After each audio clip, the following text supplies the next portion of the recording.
આજે આપણી લડત માત્ર છોટાઉદેપુરના નસવાડીની નથી, તમામ અંબાજીથી ઉમરગામના તમામ આદિવાસીની લડાઈ જળ જંગલ જમીનને બચાવવાની છે। દરેક જગ્યાએ તમે જોવો તો નારંગી ગેંગના ભક્તો, આ નારંગી ગેંગના ધારાસભ્યો, આ નારંગી ગેંગના સંસદ સભ્યો આપણા આદિવાસી વિસ્તારની જમીન શોધીને એને કઈ રીતે લૂંટી લેવાય,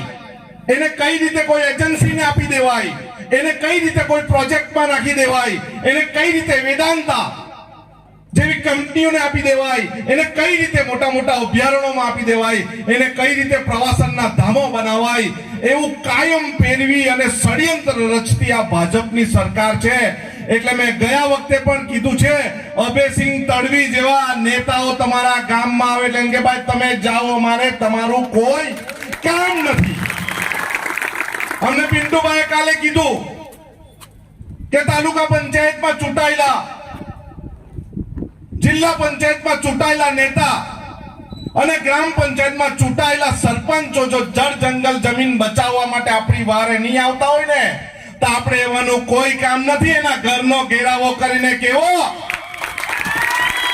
કે તમે આદિવાસીના પ્રમાણપત્ર મેળવેલા છે એટલે તમે સરપંચ છો, તમે આદિવાસી સમાજના પ્રમાણપત્ર મેળવ્યા છે એટલે તમે તાલુકાના સભ્ય છો, તમે જિલ્લાના સભ્ય છો